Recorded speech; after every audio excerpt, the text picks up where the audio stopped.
Aujourd'hui, dans cet épisode, je te propose un épisode bonus dans lequel je t'aide à passer de bonnes fêtes de fin d'année et ce, malgré les relations compliquées avec certaines personnes de ton entourage. Ce sujet est plus que revenu sur Instagram quand je vous ai dit que je souhaitais faire un épisode personnalisé pour les fêtes de fin d'année. Alors voilà, aujourd'hui j'aborde trois thématiques précises, à savoir comment réagir face à quelqu'un qui critique nos proches, comment gérer les fêtes quand on a récemment cassé les ponts avec sa famille et comment se comporter face à des personnes qu'on n'apprécie pas. Bienvenue dans Ce que je retiens. Si toi aussi tu en as marre des il faut et des je dois, si tu en as marre d'avoir peur d'être jugé et critiqué pour tes choix de vie et que tu souhaiterais être plus sereine au quotidien, tu es au bon endroit. Je m'appelle Camille Lebeau, je suis coach de vie certifiée et je m'appuie sur les neurosciences, l'autocompassion et la communication non violente. C'est parti. Alors la première thématique, c'est comment réagir face à quelqu'un qui critique nos proches. Bon, alors déjà, si jamais ça t'arrive de passer les fêtes de fin d'année avec une ou plusieurs personnes qui critiquent le père de tes enfants, ta fille, etc., sache que je t'envoie tout mon soutien. Je sais à quel point ça peut être douloureux. Voilà, je t'envoie vraiment tout mon soutien. Et finalement, voici ce que je te propose. En amont, c'est-à-dire avant d'être en contact avec cette personne, recentre-toi sur tout ce sur quoi tu souhaites te réjouir lors des fêtes de fin d'année. Je te parle de la bonne bouffe, des câlins, de la joie sur le visage de tes proches, comme de tes enfants par exemple, de transmettre et cultiver certaines traditions et valeurs, passer du temps avec Suzanne et Samuel et toutes ces personnes que tu aimes et qui t'aiment en retour. Voilà, toutes ces personnes avec lesquelles tu te sens bien. Ça va te permettre de cultiver la gratitude le jour J, mais aussi d'anticiper le kiff. Et ça, c'est crucial car spontanément, là, ton cerveau s'imagine que ça va être une galère sans nom et un ramassis de merdouilles. Donc allez, on est proactive et on se concentre sur les kiffs et bonheurs à venir. Ensuite, le jour J, je t'invite à rester ouverte à la possibilité que cette personne qui critique le père de tes enfants, par exemple, a aussi de bons côtés, des qualités qui font que c'est une personne aimable en termes de qualité d'être aimé. Alors, je sais que là, ton cerveau s'imagine que c'est impossible, mais pourtant, si, je t'assure que c'est possible. C'est ce qu'on appelle le biais de confirmation. Le truc, c'est que naturellement et sans le conscientiser nécessairement, ton cerveau ne se concentre que sur tout ce qui t'énerve chez cette personne. Si bien que là, tu ne vois la scène qu'à travers la paire de lunettes de toute façon, elle est chiante celle-ci, elle passe son temps à le critiquer. Alors, soit, mais ça ne t'aide pas à te rendre la situation plus agréable, d'autant plus si tu la fréquentes plusieurs heures, voire même plusieurs jours. Donc, entraîne ton cerveau à repérer ce qu'elle fait de bien, ce qui la rend fréquentable.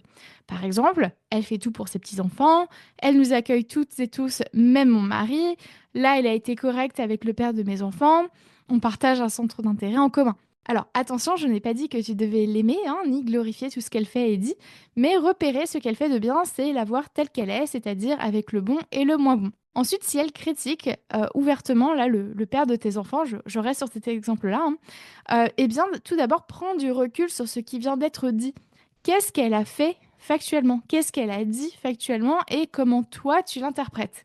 Si tu sens que tu as envie d'éclater et de lui répondre les premiers mots qui traversent ton esprit, je t'invite à t'extraire de la situation. Allez hop, c'est le moment idéal pour aller aux toilettes parce qu'en restant, il est probable que la situation se détériore davantage, aussi bien pour toi que pour les gens autour. Donc c'est le moment parfait de te reconnecter à toi.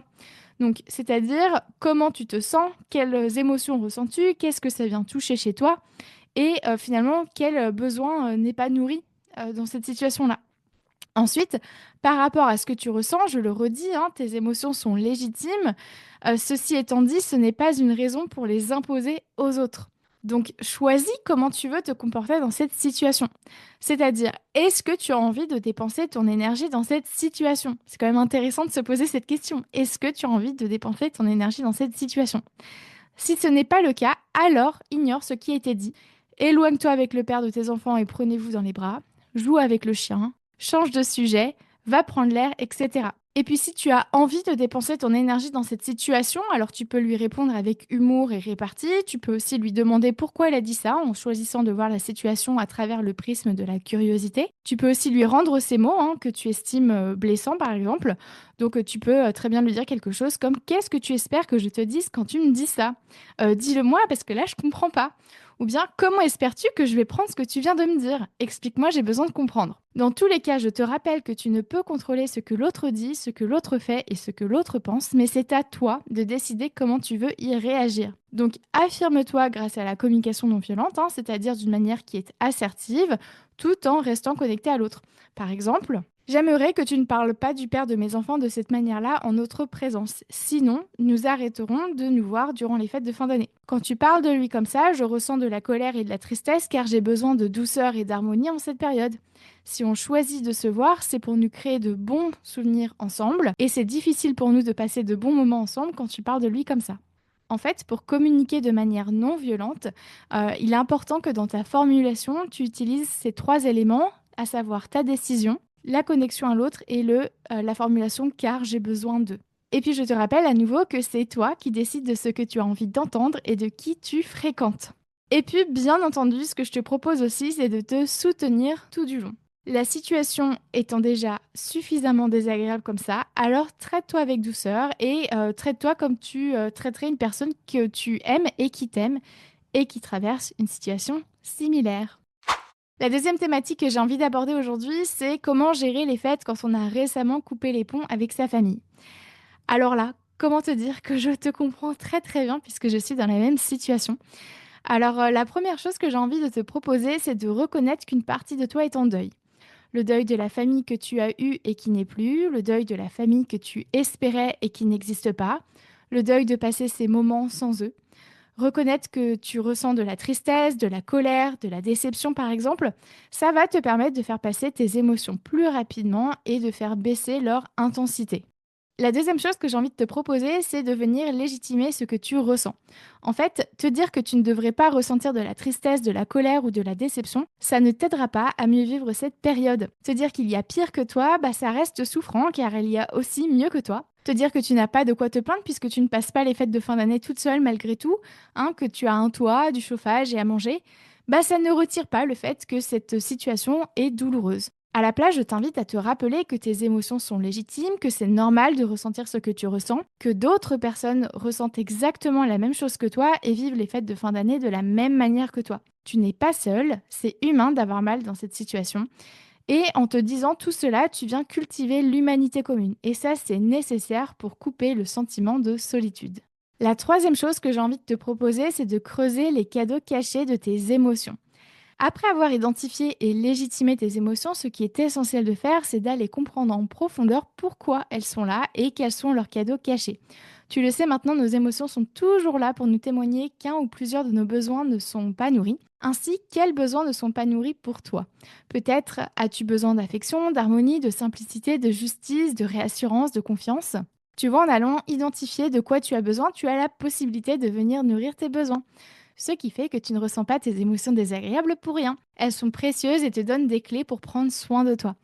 Identifier tes besoins te permet de sortir de l'impuissance et d'agir. Et donc, si tu as besoin d'affection, tu peux choisir de voir ces fêtes de fin d'année à travers le prisme du verre à moitié plein, c'est-à-dire de regarder comme tu es bien entouré. Comme les personnes avec qui tu passes cette période sont des personnes que tu aimes et qui t'aiment en retour.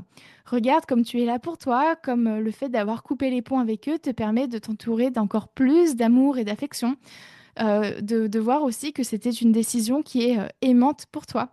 Et puis, si tu as besoin d'harmonie ou de complicité, tu peux proposer des activités qui vous plaisent à toutes et tous, comme regarder un film, se raconter de bons moments que chacun a vécu, chacune a vécu durant l'année, jouer ensemble, etc. Je m'arrête là pour les exemples sur comment venir nourrir tes besoins, mais l'essentiel étant que tu gardes en tête que pour un besoin unique, il existe mille et une stratégies pour le nourrir. Qu'avant, côtoyer ce côté-là de la famille venait nourrir certains de tes besoins, mais aujourd'hui, ce n'est plus une stratégie adaptée, mais que finalement, ça veut dire qu'il te reste encore 1000 stratégies à essayer. Donc c'est génial, tu n'es absolument pas coincé à te reposer sur une seule stratégie pour venir nourrir tes besoins. Et puis la dernière chose que je t'invite à faire, c'est de cultiver la gratitude le plus possible. C'est-à-dire de repérer au quotidien ces bulles de kiff, ces bulles d'amour, ces bulles de bonheur qui sont tout autour de toi. Que ce soit avec tes proches, un couple qui se témoigne de l'affection dans la rue, une voiture qui s'arrête pour laisser passer les piétons, le soleil qui fait coucou entre les nuages, le chocolat chaud qui réchauffe en plein hiver, les regards complices qui en disent bien plus que les mots, etc., etc. Enfin, je te fais un partage personnel puisque cela fait déjà 7 ans que j'ai coupé les ponts avec ma famille et voici ce que je me dis durant cette période. Je n'ai pas à me forcer à être heureuse. J'ai choisi la qualité de mon entourage à sa quantité. Je n'ai jamais été aussi bien entourée qu'aujourd'hui. Cette phrase, je me la répète vraiment très très souvent. Cette année, c'est différent, mais ça va être tout aussi bien. J'aime les personnes avec qui je passe les fêtes de fin d'année et elles-mêmes en retour. Telle personne me soutient. C'est moi qui décide de me créer les souvenirs que je veux. Être sans eux, c'est douloureux, mais être avec eux, c'est bien pire. Je ne suis pas seule puisque je suis là pour moi. C'est leur perte, moi je vais bien mieux sans eux. Si j'ai coupé les ponts avec eux, ce n'était pas pour leur faire du mal, mais pour me sentir mieux. Ils sont responsables de leurs émotions et moi des miennes. Et enfin, je suis responsable de mon mieux-être. Et puis, la troisième et dernière thématique que je souhaite aborder avec toi aujourd'hui, c'est comment se comporter face à des personnes qu'on n'apprécie pas. Alors, la première chose que j'ai envie de te proposer, c'est de te rappeler qu'on n'est pas obligé d'apprécier tout le monde, ni même d'être apprécié par tout le monde. Donc, hop, on baisse l'enjeu de cette rencontre pour finalement se concentrer sur the bigger picture. Autrement dit, puisque l'objectif, ce n'est pas de s'apprécier, alors dans quoi as-tu envie de dépenser ton énergie? Est-ce de te créer des bons moments avec telle ou telle personne, de faire découvrir un truc à quelqu'un, de te sentir entouré, de refaire le monde avec Suzanne et Samuel que tu n'as pas vu depuis l'an dernier, de lâcher prise sur le quotidien, etc. Quelle est ton intention pour ces fêtes de fin d'année? Le fait de le déterminer clairement, ça va te permettre d'avoir un cap pour naviguer au quotidien dans la direction que tu souhaites. Ça va te permettre d'investir ton énergie dans quelque chose de créateur. Ensuite, vis-à-vis de cette personne que tu ne peux pas blairer, disant les choses telles qu'elles sont, c'est toi qui décides de ce que tu as envie de partager avec elle, que ce soit dans tes updates de vie comme dans les moments en commun. Je t'invite aussi à la dédiaboliser, c'est-à-dire utilise ton biais de confirmation pour voir qu'elle a aussi de bons côtés. Je t'invite aussi à décider en amont de ce que tu es OK de faire avec elle et de ce qui est un non rédhibitoire. Par exemple, passer les repas en famille ensemble, c'est OK, mais me retrouver seule dans une pièce avec elle, c'est hors de question. Je t'invite aussi à trouver des parades pour te sortir de ces situations désagréables. Par exemple, quand tu vois que ce qu'elle dit ou ce qu'elle fait, ça commence à être un peu trop pour toi, tu as la possibilité de quitter la pièce. Donc, ça peut être fait de manière totalement subtile, en proposant de faire des boissons chaudes pour qui veut, proposer d'aller faire les courses ou une balade, aller aux toilettes ou bien chercher un truc. Je t'invite aussi à entraîner ton cerveau à repérer ces bulles de kiff, de bonheur et d'amour autour de toi. Enfin, je t'invite aussi à déposer les armes de temps en temps. Toutes les batailles ne valent pas la peine d'être battues. Dans certaines batailles, on perd plus de plumes qu'autre chose. En effet, il est totalement possible de ne pas apprécier quelqu'un sans pour autant créer des tensions. En fait, pour qu'il y ait des tensions, de l'animosité ou des conflits, il faut que les deux personnes, ou plus, tiennent à ce que cela arrive. Pour ce faire, c'est essentiel que tu sois au clair sur tes besoins. As-tu besoin d'harmonie? As-tu besoin de douceur, de légèreté? À partir de là, être sur la défensive ou en mode attaque, ça ne vient absolument pas nourrir tes besoins. Donc je t'invite à déposer les armes de temps en temps et à agir et à interagir à partir d'une position plus apaisée. Alors attention, ça ne veut pas dire accepter tous les comportements de l'autre et boire ses paroles, non, pas du tout. Mais tu viens t'affirmer auprès de toi-même avec douceur et apaisement.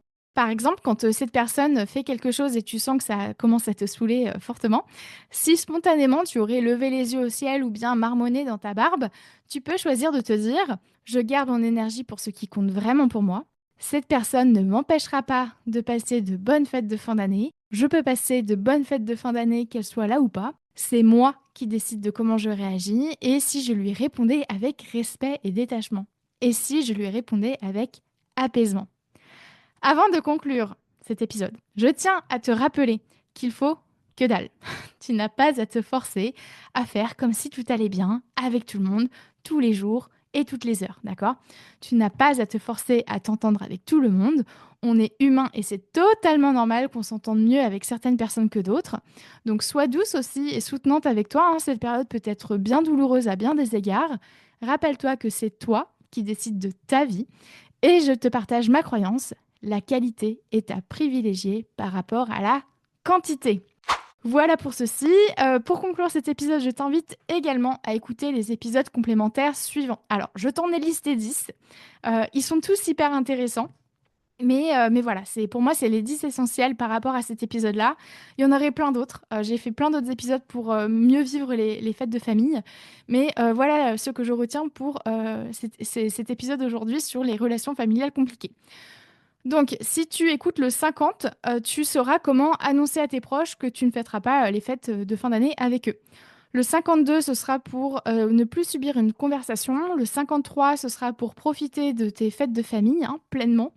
Le 70 sur les mythes qui détériorent les relations sociales. Le 74 sur les limites. Le 79 sur les attentes. Le 76 sur les besoins. Essentiel cet épisode. Et en plus, je te renvoie vers plein d'autres épisodes qui sont hyper importants. Le 78 sur les émotions. Le 94 sur quoi faire face aux conseils non sollicités. Et le 70 sur comment réagir face aux remarques désagréables. Et voilà pour aujourd'hui. Et toi, que retiens-tu de cet épisode?